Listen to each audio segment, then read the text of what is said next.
Okay, here we are at part 2 of repairing, what was the name of this guy? The Great Mars King. And if you haven't watched part 1, I'll put a link to it down below. I've already put some white lithium grease down in there and put a little bit on this upper shaft here. But basically, you can see I've added a brass spacer right there, so this gear cannot creep up. There's an amounts of quite a bit of torque applied to these gears, and they tend to want to crawl on the shafts. So we've got that in place. We're going to put this back into the main assembly. There we go.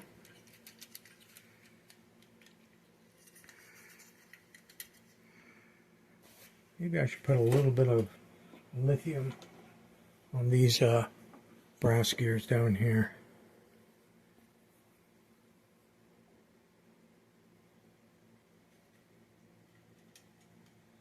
Kind of cut down on the wear and tear.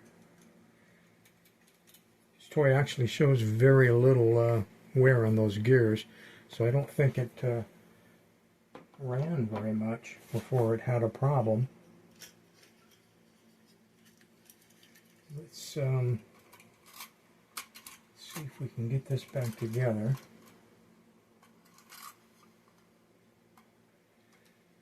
We may have to straighten those tabs out more. Okay, the front one's dropped in. Oh, the rear one's dropped in. That's good.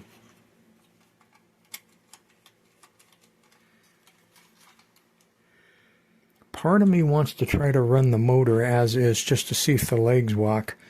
And part of me is afraid to, because if it goes into automatic mode before I've got all the tabs bent, it could be kind of screwy. But I think we better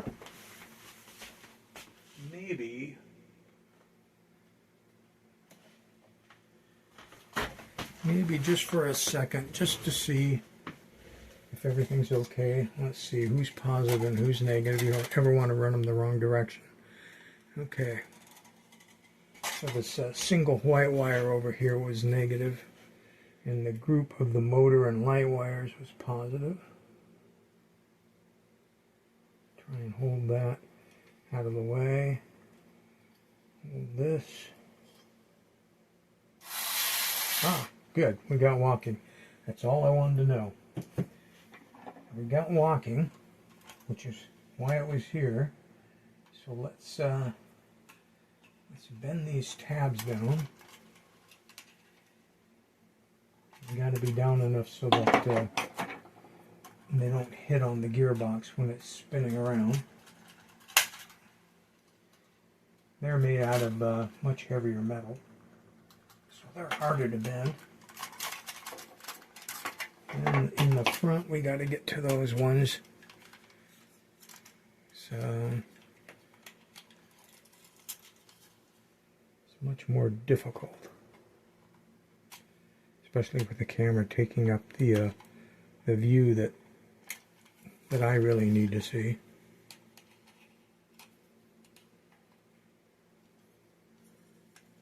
Okay, let's get that over there. And if we keep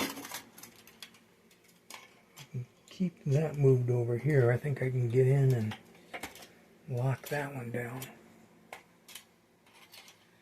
Yep, if I had needed to replace that gear, then I would have been up on eBay looking for either a China robot or someone selling just the gear in question. I wouldn't go with 3D printed ones. They don't hold up, and they're always super glued onto the shaft, which is not a good idea. Super glue is not a permanent glue. You know, it's a surface contact glue, and the problem is it's so glass hard that over time, trying to get these to pinch down a little tighter, that over time they shatter with the heat. When the room gets hot and cold and there's contraction and expansion of the glue, they end up cracking. Okay, I do believe that is all good to go. Now while we're in here, and we've got the best visibility we're going to have unless we were to take the guns off, I'm going to try to put a few drops of oil on the end of the motor shaft. The problem is trying to keep a little bit of what I do in view of the camera, and at the same time trying to get it where I can see what I'm doing. I don't believe I can do both, so it'll take care of me, I guess.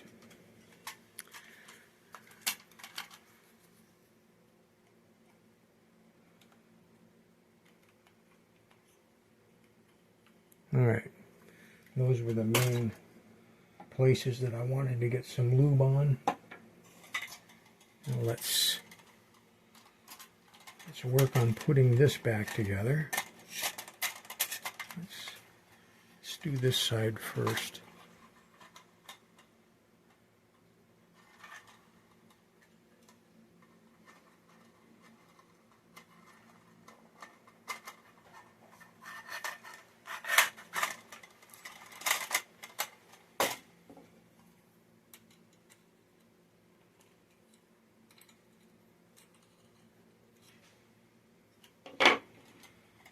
Maybe it wants to go the other side first.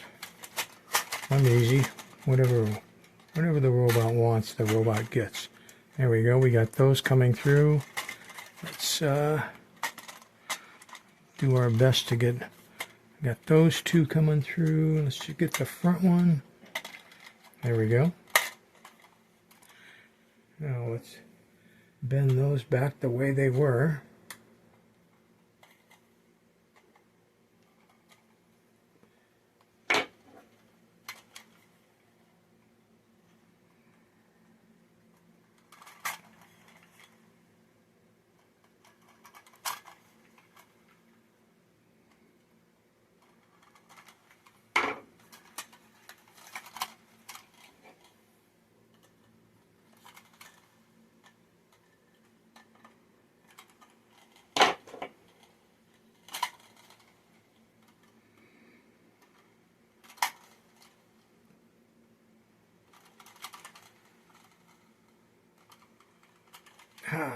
Very good. I think before we go any further, we should check the functions and make sure it's working. But in order to do that, we're going to need to solder our wires back on.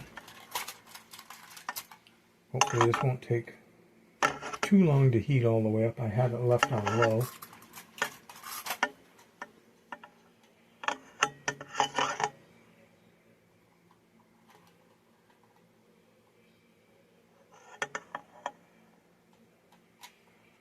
That. I know you can't see what I'm doing right now, but what can I do?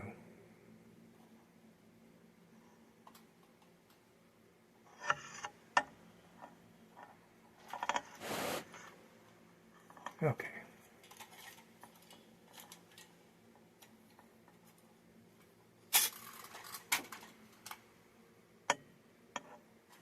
Am I happy with those solder connections? Yes. Alright. What we need now is a couple of D cells.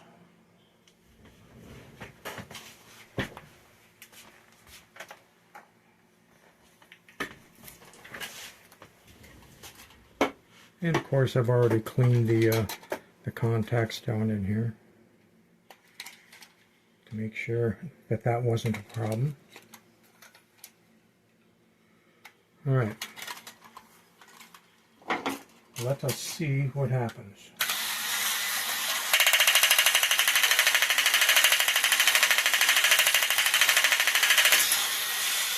Very good. Let's get the rest of the body back on there.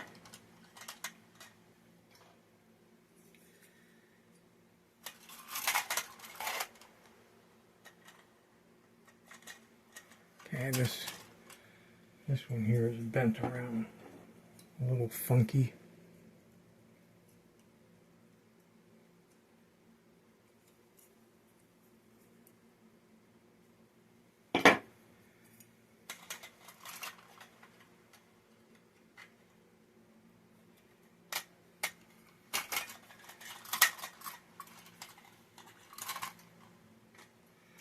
You've got tabs that go on the inside, tabs that go on the outside. You got to try to make them all happy, and sometimes sometimes that's quite a trick. Yep, this top one's trying to come to the outside, and it's got to go to the, there we go. Got to go to the inside. Alright, those all seem good, so let's get in there and bend them.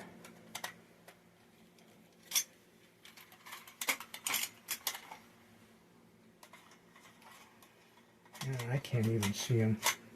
I don't know how the camera can if I can't.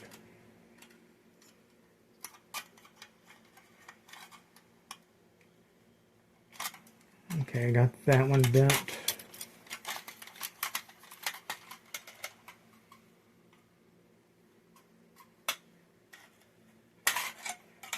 That one's bent. And in order to bend those lower ones, we really need something to poke in the holes that they provide for bending those tabs. You make sure you got it all pushed together the way you want. There we go. And now it's never a bad idea to try everything again.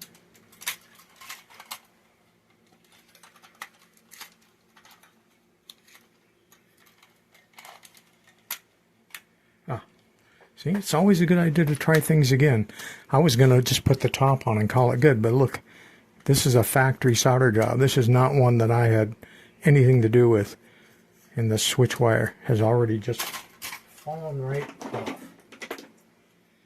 So, let's start heating up that soldering iron. Fortunately, it was still on low. Shouldn't take too long. And then let's try to scrape down through all of this. Problem is you can't leave the heat on this joint because the battery box, you see, is made out of plastic. My knife is making a connection between the battery and the frame, which is what the switch does. And that's why it was turning on intermittently there. Let's get some solder. Always use a good 60-40 with flux core.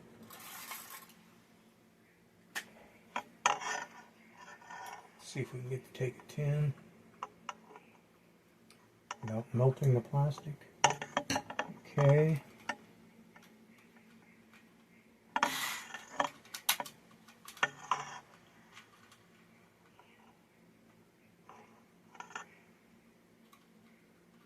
All right. Let's see how that does. So the ones that I'd resoldered were there, here, and now here.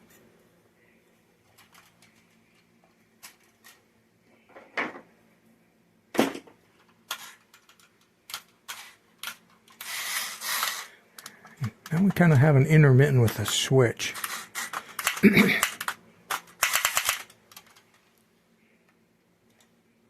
May have to take the switch out, because it could very well be that the red wire on the other end of that switch isn't real happy.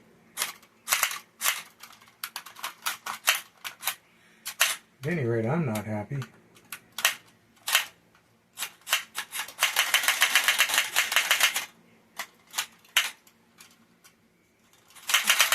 I don't think it's a battery connection problem. Could be though. Let's bend this tab down a little bit.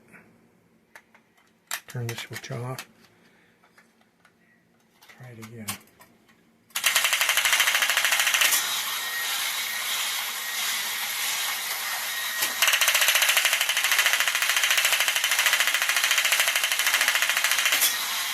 Okay, so it wasn't a switch problem. It ended up being probably because I was soldering on this battery contact tab, and the batteries were in there applying pressure.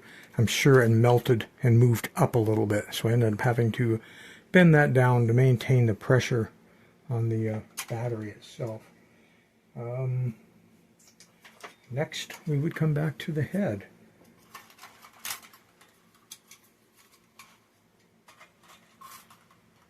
You see it's got tabs that you start in the front. You can get that lined up. The next ones that are lined up should be the shoulder ones.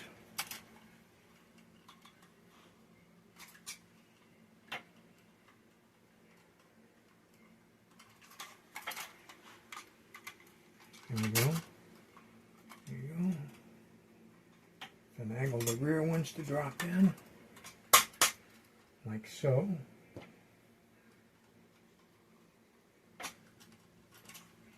That.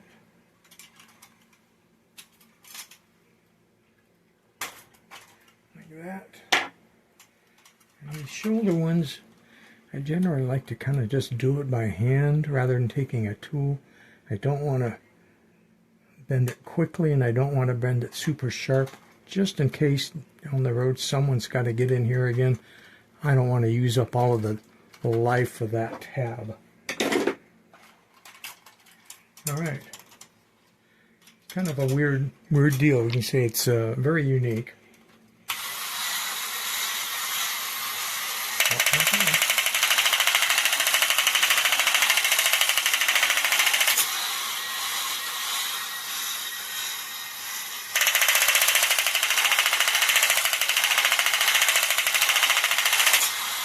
All right, there you have it in two parts. The Great Mars King, about 1967, made in Japan by Horikawa. And most of the boxes for this toy have only been seen in Japanese. And like I say, finding the one with the gun lip, as they like to call it, or the upper flap, rather than the doors or nothing at all, is kind of rare.